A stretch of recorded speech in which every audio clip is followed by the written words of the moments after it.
Assalamualaikum warahmatullahi wabarakatuh. Hamidanillah wa musalliyan wa musalliman ala Rasulillah Sayyidina Muhammad ibn Abdillah wa ala alihi wa sahbihi wa man wala. Amma ba'du. Para pemirsa, para pengikut dan para pecinta channel YouTube MZT Malang Raya. Alhamdulillah kita bisa melanjutkan kajian kita di dalam fikih munakahat, yang mana pembahasan dan kajian kita masih fokus tentang sekelumit hukum tentang masalah nafaqah. Kapankah nafaqah itu hukumnya wajib, dan kapankah nafaqah itu hukumnya menjadi tidak wajib atau menjadi sunnah. Dan begitu juga, siapakah orang-orang yang memiliki kewajiban untuk memberikan nafaqah kepada orang lain, dan siapa sajakah orang-orang yang tidak wajib atau sunnah untuk membayar nafaqah. Yang mana pada kajian yang sebelumnya, pada video yang sebelumnya, kita telah membahas bahwa ketika ada orang tua yang dia itu memiliki anak, maka orang tua seperti ini memiliki kewajiban untuk memberikan nafkah kepada mereka. Begitu juga sebaliknya, ketika ada anak yang dia itu sudah bekerja dan berusia dewasa, lalu kemudian si anak ini memiliki orang tua yang dalam keadaan fakir, dalam keadaan sudah tidak mampu lagi untuk bekerja dan memang tidak memiliki tabungan untuk bisa membiayai kebutuhan hidupnya, maka si anak menjadi wajib untuk memberikan nafkah kepada orang tua yang seperti ini. Maka pada kesempatan kali ini kita akan melanjutkan keterangan dari kitab Fathul Qorib tentang masalah nafkah ini, yaitu Syekh Abu Syuja Al-Asfahani dan juga Syekh Muhammad bin Qasim Al-Ghazzi.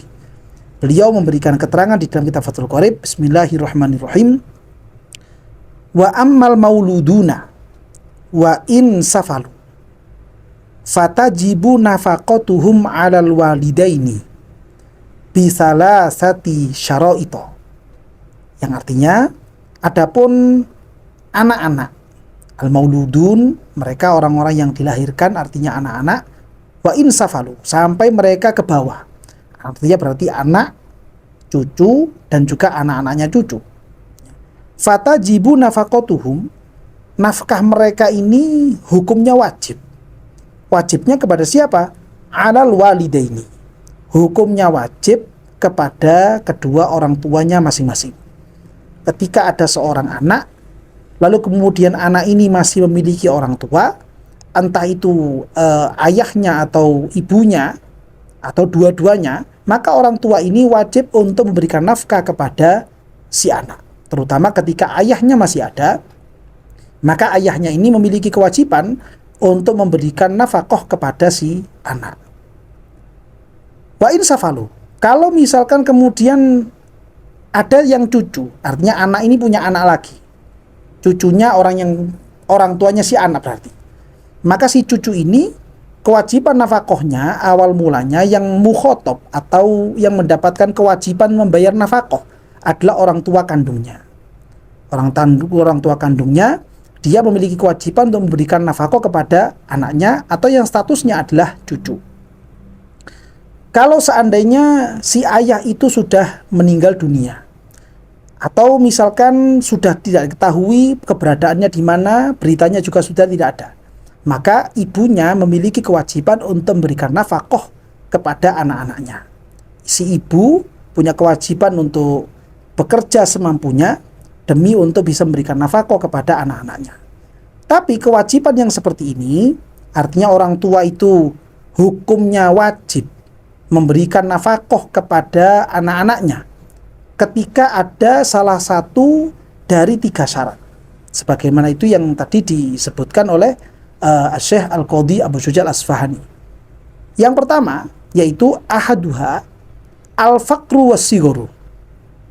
Kalau si anak itu dalam keadaan fakir dan memang dia masih kecil, artinya dia itu masih belum baligh, dia masih belum bisa atau belum cakap untuk bisa mencari penghasilan sendiri. Ketika kondisi anak ini seperti ini, si anak itu dia masih kecil, masih belum punya kecakapan untuk mencari penghasilan sendiri secara mandiri, dan dia kondisinya fakir, maka orang tua punya kewajiban untuk memberikan nafkah kepada anak yang seperti ini. Tapi kalau kemudian si orang tua ini punya anak, dan anaknya itu sudah punya kemampuan untuk mencari penghasilan, mencari hasil kerja sendiri. Dia sudah punya kemampuan itu. Walaupun real faktanya, si anak ini dia tidak mau bekerja. Si anak ini memilih untuk menyandarkan kebutuhan hidupnya kepada penghasilannya orang tua. Maka si orang tua pada dasarnya dia tidak wajib untuk memberikan nafkah kepada anak yang karakternya seperti ini. Dia sudah memiliki kemampuan untuk bekerja, namun dia enggan untuk bekerja dengan dalih dia merasa cukup untuk menyandarkan kebutuhan sehari-harinya kepada penghasilannya orang tua. Maka pada dasarnya secara hukum, orang tuanya tidak wajib memberikan nafkah kepada anak yang kondisinya seperti demikian. Si anak harusnya dipaksa untuk bekerja supaya dia bisa mendapatkan penghasilan secara mandiri demi untuk memenuhi kebutuhan hidupnya dia sehari-hari. Ini seharusnya seperti itu. Secara hukum memang aturannya seperti itu. Sehingga ketika misalkan di antara kita semuanya misalkan yang sudah masuk usia-usia dewasa dan sebenarnya memiliki kemampuan untuk bekerja sendiri, dia punya kemampuan untuk mencari penghasilan demi memenuhi kebutuhan hidupnya sendiri, namun kemudian dia itu tidak melakukan tindakan-tindakan apapun. Dia menyandarkan kebutuhan hidupnya kepada penghasilannya orang tua. Maka anak yang seperti ini perlu dan penting untuk menyadari bahwa sebenarnya orang tua tidak memiliki kewajiban memberikan nafkah kepada anak yang seperti ini kondisinya. Seandainya orang tua terus masih memberikan nafkah kepada anak yang seperti itu kondisinya, maka itu semuanya murni dari kebaikan sang orang tua. Seharusnya berarti anak yang mendapatkan kondisi seperti ini, dia punya kemampuan bekerja tapi tidak mau bekerja, lalu kemudian sehari-harinya dia dicukupi oleh orang tuanya, dicukupi oleh bapaknya, dicukupi oleh ibunya, dia tidak bekerja, makannya dia sehari-hari, kebutuhan pakaiannya dia, kebutuhan bensinnya dia, kebutuhan untuk beli pulsa, pakai data dan seterusnya dicukupi dari penghasilannya orang tua. Padahal seandainya si anak ini bekerja, dia mampu, tapi tidak bekerja kemudian, maka dia adalah anak yang wajib untuk bersyukur kepada Allah dan bersyukur, berterima kasih kepada orang tuanya, karena dia bisa mendapatkan beberapa atau bahkan banyak fasilitas dalam menjalani kehidupan ini. Semuanya itu ditopang oleh sang orang tua yang masih berkenan terus-terusan rutin memberikan biaya kehidupan kepada anak yang model seperti ini. Padahal secara hukum setelah kita baca tadi dari keterangannya Syekh Ibn Qasim Al-Ghazi, penulis kitab Fathul Qorib, anak yang seperti ini harusnya sudah tidak wajib lagi untuk diberikan nafkah oleh orang tuanya.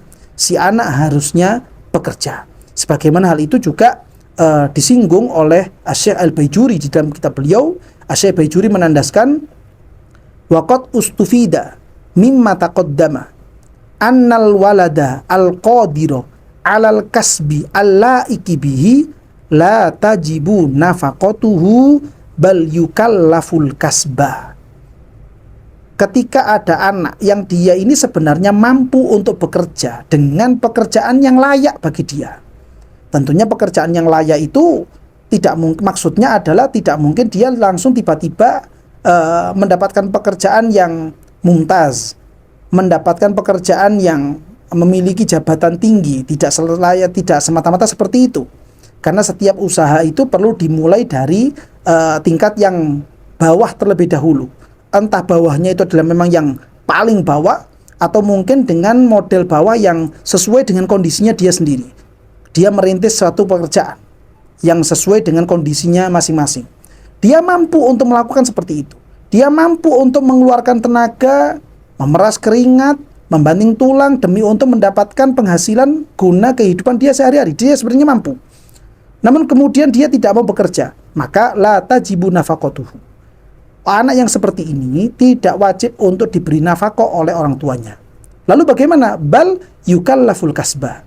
Anak seperti ini perlu ditaklif, perlu dipaksa. Dipaksa apa? Dipaksa untuk bekerja.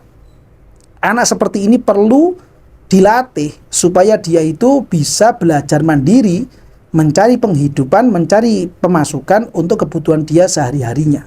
Supaya dia bisa membeli bensin untuk kendaraannya dari hasil keringatnya dia sendiri. Dia bisa membeli makanan untuk kebutuhan dia sehari-hari dari penghasilannya dia secara mandiri. Dia bisa mendapatkan uang untuk bisa membelanjakannya, beli pakai data, pulsa, dan lain sebagainya dari hasil kerjanya dia sendiri. Anak yang seperti ini sebenarnya perlu untuk dilatih. Perlu untuk dilatih, perlu untuk dipaksakan, karena kalau tanpa dipaksa, dia akan terus-terusan merasa nyaman di zona nyamannya dia sendiri. Dia tidak akan mendapatkan pengalaman seperti apa rasanya hidup di luar zona nyaman. Sehingga dia perlu dipaksa terlebih dahulu, hingga kemudian dia itu terbiasa dengan kondisi-kondisi yang sekiranya dia bisa memunculkan bakat, bisa memunculkan skill yang sebenarnya dia punya, namun terpendam. Dengan cara dipaksa seperti itu, sehingga dia bisa mendapatkan penghasilan secara mandiri untuk kebutuhan hidup dia sehari-hari. Hanya ada satu gambaran pengecualian, yang memang mereka itu, si anak-anak ini, dia sebenarnya sudah masuk usia-usia dewasa. Seandainya dia bekerja pun sebenarnya dia juga mampu. Tapi orang tua masih memiliki kewajiban untuk memberikan nafkah kepada anak-anak yang seperti ini. Siapakah kira-kira kriteria anak yang dikecualikan ini? Para ulama-ulama dari kalangan mazhab al-Imam Syafi'i memberikan keterangan, yaitu wa yustasna ma law kana mustaghilan bi ilmin syar'iyyin wa yurja minhu an-najabatu wal kasbu yamna'uhu minhu fatajibu nafaqatuhu hina idzin wala yukallaful kasba. Yang kalau diartikan wa yustasna, dan dikecualikan, ada satu kondisi anak yang dia itu keluar dari ketentuan aslinya. Artinya berarti orang tua masih tetap wajib memberikan nafkah kepada si anak, walaupun kondisi anak ini sebenarnya mampu untuk bekerja. Tapi orang tua masih tetap berkewajiban, yaitu anak yang laukana mustaghilan bi ilmin syar'iyyin.